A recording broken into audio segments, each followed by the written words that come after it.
So I've got no other emotion to describe myself as I feel utterly lost.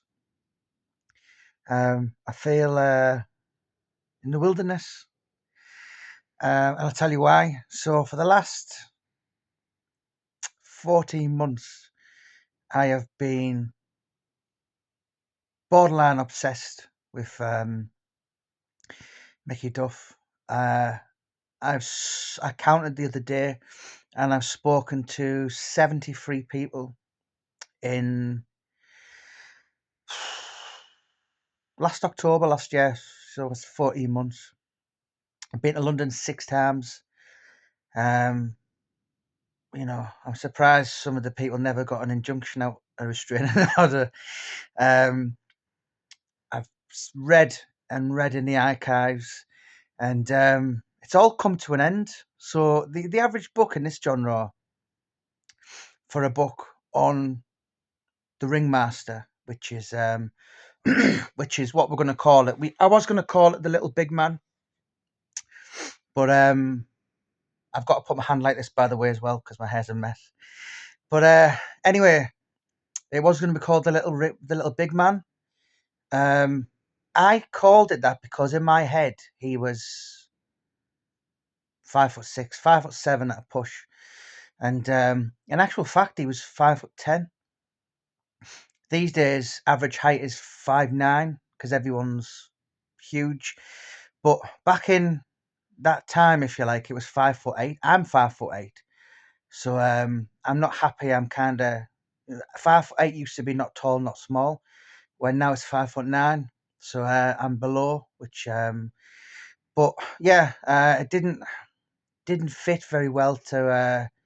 I mean, I was still going to call it that, and I'd written an introduction, and I spoke with his son, and he said, "Are you aware that?" So one thing about Mickey Duff was he wasn't a gangster. He was pretty much a straight goer. A lot of people would argue with that. Maybe they would say he was a villain in a straight goes world. But he could call the police. You can only be a grass if you're a villain. A lot of people get that kind of silly mentality mixed up. Where if you're a straight goer, you're a bricklayer or you're a boxing promoter or a hairdresser, you've got every right to call the police. And you know, but in the East End, a lot of the kind of people wouldn't talk to the police. But as I said, that only kind of goes for people who've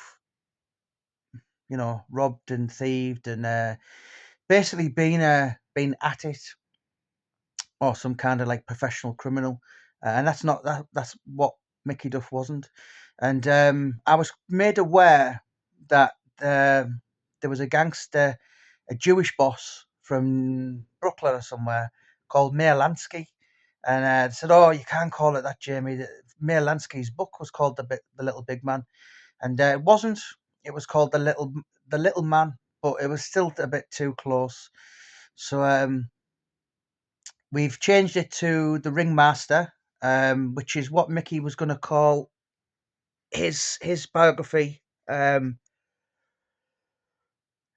25 years ago.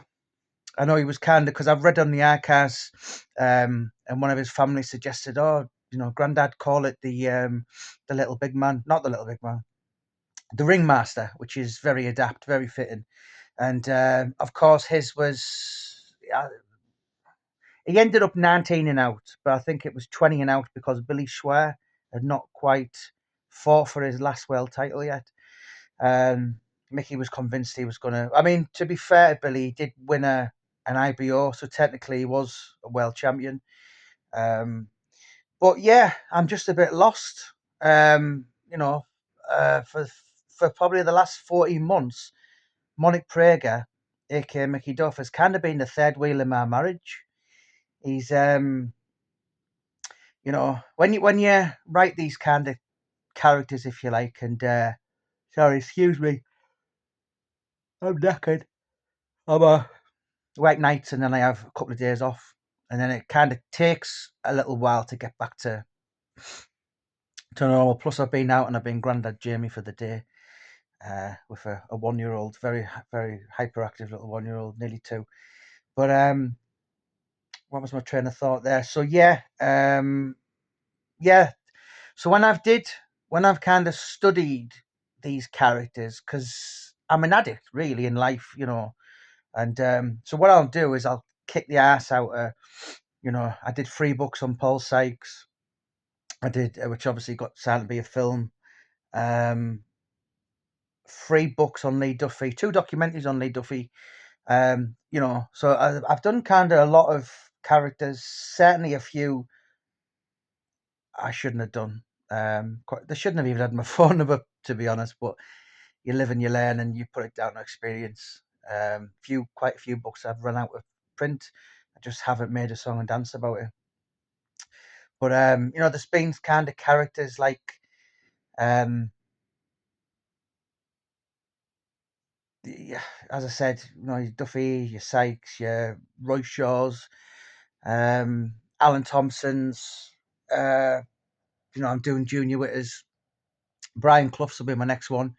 So I literally, for one to really put a really close portrait out of one's character, one almost has to become that character. And I dare say that when I was doing the Sykes books, I did go on the Wakefield Cathedral and had a can of special brew and spoke to the pigeons like he did, and you know the Lee Duffy one. I went to the lakes with his best mate, and that most iconic photo of Duffy, what you see, sat on the blue car bonnet. Um, I actually went with him. It was the guy who actually took that picture, and he took a picture of me on the car in just a pair of shorts. But obviously, me being not quite a flyweight as I once was, and being only 5'8", hate saying that. I didn't quite pull off that stroke, that that image, but yeah, I do almost. I do, with this Brian Clough one, I've got this kind of Oasis looking hair when it's done at the minute. But then my next, I've already bought the green jumper, and I will probably have a Brian Clough haircut.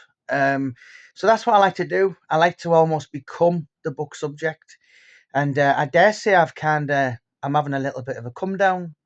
A book come down. There's a word for it in the industry, and it's I forgot. It's basically when a book subject is that good that you can no longer be him. I'm back to being my normal self, and my normal self's pretty boring. So yeah, I've even took a fondness to the wife's like, Jamie, what you doing listening to Jewish music? And I've been listening to Jewish music. Um, so yeah, it's been a real privilege, a real honour. I wish I could have met him. The book is going to support a registered charity, which is apologies. So it's going to support the Jewish Nightingale Care Home, which is they looked after Mickey for the last 2 years of his life, and they were the ones who looked after the Whitechapel Whirlwind, Ted Kid Lewis. Sorry, have I got that mixed up? Kid Berg. Anyway, sorry, an old boxer. I've got it mixed up, but it's in the book. And that Jewish home actually looked after him in his last days, and obviously Mickey ended up in there, and uh, very sad, very very tragic. That once skillful mind, I think I put it in the book. He was, even I know he took a life in boxing, but anything that man could have did anything, and he would have been a genius at it. Uh, he boxing was his life, and he found it hard to, when he'd literally been a boxer from, I think he had 69 professional fights in the space of 4.5 years, and his last fight when he was actually still 19.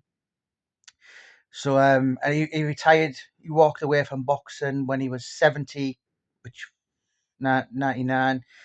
Kept his office open for a year just in case, 71. And boxing was all his new. Boxing was all he knew. So you literally gone from a young kid. I mean, he actually had 123 amateur fights. So worked it out.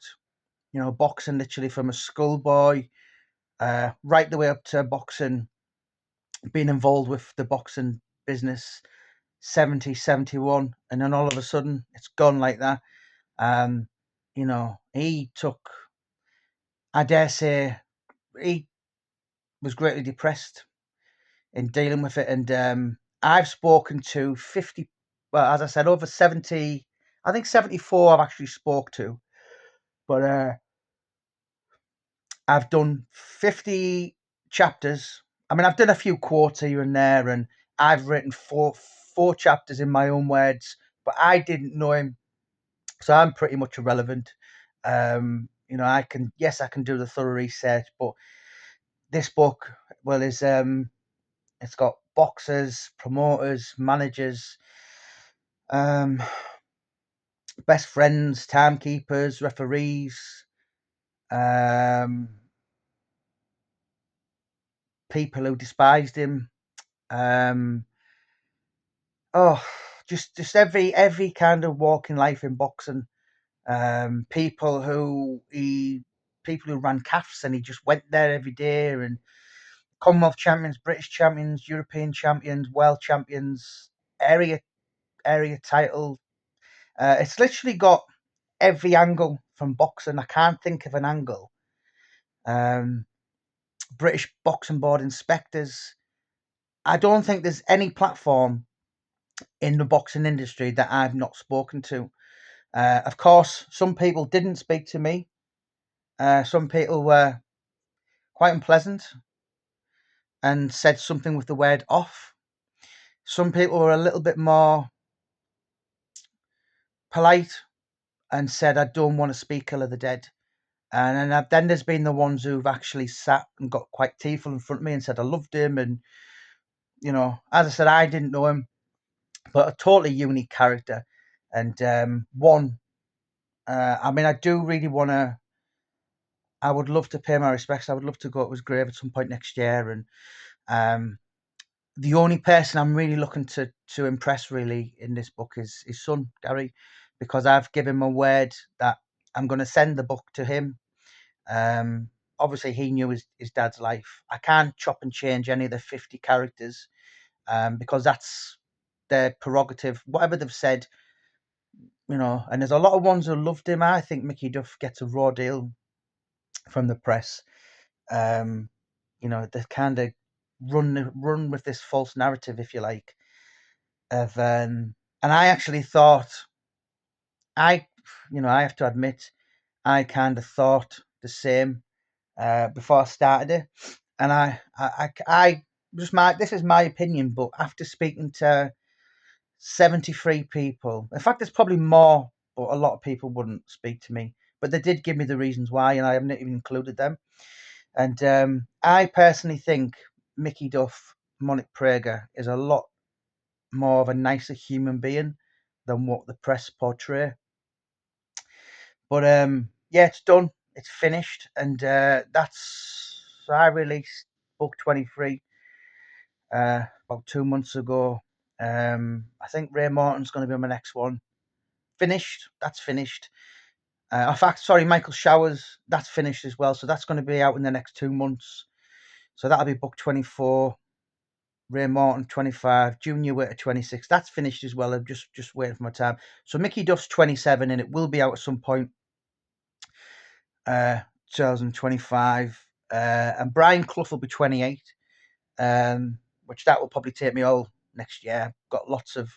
I'm going to be going to Nottingham and Derbyshire to see where he's buried, and I don't know who books 29. Do you know what? I did once upon a time want to get 100 books, but I'm kind of thinking, do you know what? I'll just get 30. So I don't know who the last two are going to be. But yeah, I think it will be very hard to find a book subject as enthralling, captivating as Mickey Duff's was. yeah, as I said, I don't mind admitting I just become. It's a book that, do you know what, I was just enjoying. I was just interested. You know, I've paid for a name of John Hartson, a name of Mike Tyson, a name of Nigel Benn, um, and I was sat listening to some of the listen to the stories, thinking I'd pay to listen to this. Um, yeah, another thing as well, I don't think Mickey Duff gets the credit he deserves. I spoke to Nicky Piper the other day, and he said he was someone who gives such a huge amount to British boxing, um, and that should never be forgotten. But I think it is. These days, I think boxing is run by plonkers in suits from Essex and Kent, and you know Frank Warren and Eddie Hearn have took over, if you like, and obviously Frank Warren did break the cartel up, and the guy was literally bulletproof, wasn't he? Literally, he was younger, he was more vibrant, he was fresher. Mickey was, he knew at that point old age was catching up with him. There was no love lost between him and Frank Warren. He was another one who was going to speak to me, and various interaction that will remain private. But yeah, one guy who did speak to me was Barry Hearn, who obviously he was the guy coming through along with Warren. And Mickey Duff was a formidable figure. He couldn't have been easy. Plus, there was four of them. There was Mike Barrett, there was Terry Lawrence, and there was Jarvis Astaire. So, credit to Frank Warren, who was a young North London boy coming through, late 70s, early 80s, and Duff had so much power in those days. He had the capabilities of, if you want, this is what Frank Warren said. If I wanted to put a show on, he could kind of put the boot in for me if he liked. But yeah, he should be commended far more than he is in the British boxing folklore. That's just my opinion. But yeah, it's done, and it's I'm gonna put it to one side, crack on for the books now, and I will proofread it 4 times. If I've interviewed you, I will send you your piece back at some point in the next couple of months, and just say, look, did you say that? Blah, blah, which is what I always do. Um, so don't worry about that. And this book is just basically the who's who of British boxing. I've actually got so I've interviewed a couple of Hall of Famers. Colin Hart, writer for the Sun, Hall of Famer. Who else? Stuart Houston was a Hall of Famer. Ron Katz, which is big over in America. Brad Jacobs, the CEO of Top Rank. Was it Top Rank? He was basically Bob Arum's other guy. So yeah, there's. I mean, one thing I quickly realised when I did this book is Duff was huge over in America, and I mean absolutely massive. Everybody knew him. Um, there is people I would have loved to have spoken to. Um, yeah, but it's not for everyone, and those people where I did reach out to them. So there wasn't anyone, as far as I'm concerned, that I didn't reach out to. Um, yeah, I mean, I even reached out to Don King. So yeah, all I'm saying is he got the message. But yeah, Mickey Duff, what a guy, what a legend, and thank you to everyone who spoke to me. Um, yeah, as I said, I feel a bit lost now, and I might actually just start speaking to the wife again because most days I just come in and coming from work, have a shower, and just stick my headphones on, or go to interview someone, or uh, just I spoke to so many interesting people, and they all had they all had very emotional experiences, memoirs with Duff, whether it was absolutely fabulous, or just they'd rather forget about it. But yeah, it was their experiences, and a lot of the time I wasn't even born. So this book won't be a Mickey Duff fan club book.